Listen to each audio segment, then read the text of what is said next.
అంటే ఇండస్ట్రీకి ఏం కావాలో దాన్ని ఒక తారాస్థాయికి చేర్చిన ఘనత మన రామోజీరావు గారికి చెందుతుంది. అసలు ఎవరు ఊహించని విధంగా ఈ ఫిల్మ్ సిటీ ఒకటిని నిర్మాణించి ప్రపంచ స్థాయికి తీసుకెళ్లారు మన తెలుగు ఇండస్ట్రీని. అయితే అంటే అంతవరకు ఎవరికి ఈ ఒక ఆలోచన అయితే రాలేదు. అంటే ఏ ఒక విషయంలో అడుగుపెట్టినా ఆయన జర్నలిస్ట్గా కానివ్వండి, ఒక ప్రెస్ స్టార్ట్ చేసినప్పుడు కానివ్వండి, లేదా ఆ తర్వాత ఒక మూవీ కంపెనీ స్టార్ట్ చేసినప్పుడు కానివ్వండి, లేదా ఇలాంటి ఒక ఫిల్మ్ సిటీని నిర్మాణించడం, ప్రతి దాంట్లో ఆయన తీసుకొచ్చినవి అంటే లేదా ఆయన సాధించినది ఇంకెవ్వరు ఊహించలేనంతగా తారాస్థాయిలో సాధించారు.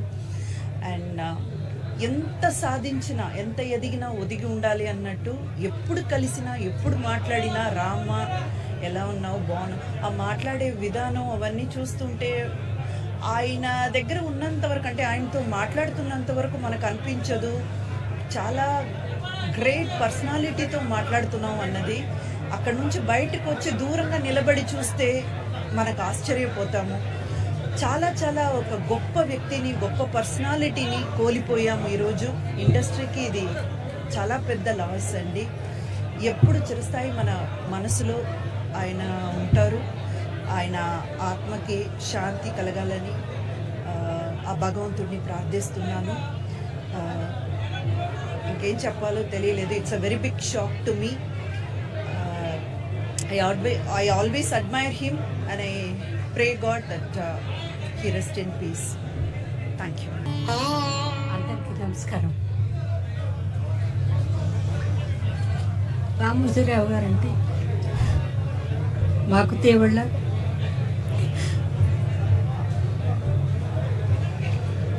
మా కళాకారులందరికీ దేవుడే. ఆయన ఈరోజు దేవుడి దగ్గరికి వెళ్ళిపోయాడు. కాకపోతే ఏంటంటే ఇవన్నీ నిర్మించి ఆయన జ్ఞాపకాలుగా మిగిల్చి వెళ్ళిపోయారు. ఆయన్ని మా కడ ఊపిరిండే వరకు మర్చిపోలేము. తెలుగుకి ఎంతో వెలుగుని తెచ్చి, తెలుగంటే పంచ ప్రాణాలు పెట్టిన మా తెలుగువాడు రామోజీరావు గారు. మా తెలుగు ఆయన అని గర్వంగా చెప్పుకుంటాం. ప్రపంచంలో ఎన్ని భాషలున్నా తెలుగుకు గౌరవాన్ని తెచ్చిన మాకు తెలిసిన మొట్టమొదటి వ్యక్తి రామోజీరావు గారు. ఆయన వెళ్ళిపోయారనే దాన్ని మనసు జీర్ణించుకోలేకపోతుంది. ఆయన జ్ఞాపకాలన్నీ వదిలి వెళ్ళారు కాబట్టి ఇవి చెప్పుకుంటూ ఆయన ఇంకా ఉన్నారని చెప్పుకుంటూ బతికేస్తాం.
మనిషి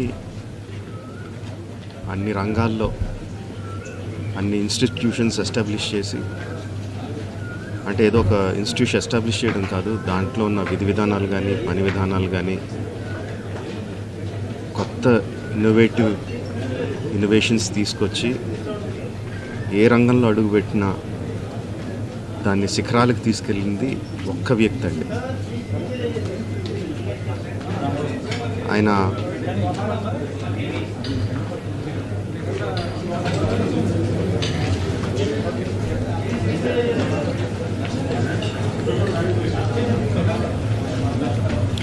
ఎంతోమందికి మార్గదర్శకంగా నిలిచారు, ఎంతోమందికి ఉపాధి కల్పించారు. అలాంటి వ్యక్తికి the way we can pay tribute to him is by conferring Bharat Ratna.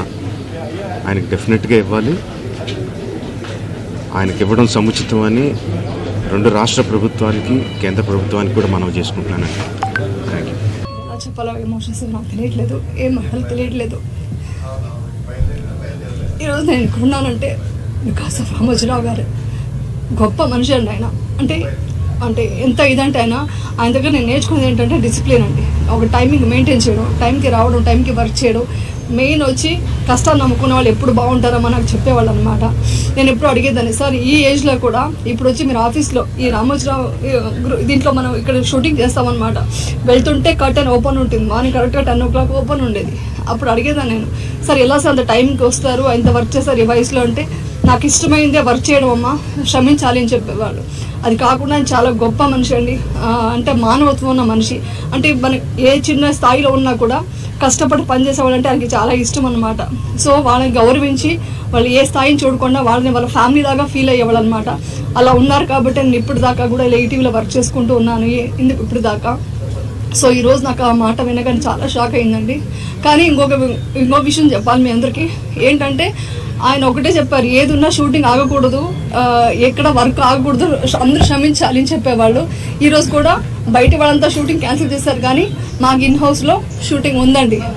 ఈ బాధలో కూడా వెళ్ళి మన కృషి మనం చేయాలి అనేది ఆయన చెప్పి నాకు ఇన్స్పిరేషన్గా తీసుకొని ఈరోజు నేను షూటింగ్ వెళ్తున్నాను. ఆయన ఒక పవిత్రమైన ఆత్మకి శాంతి జరగాలనేసి ఆ దేవుడిని మనస్ఫూర్తిగా కోరుకుంటున్నాను. Thank you.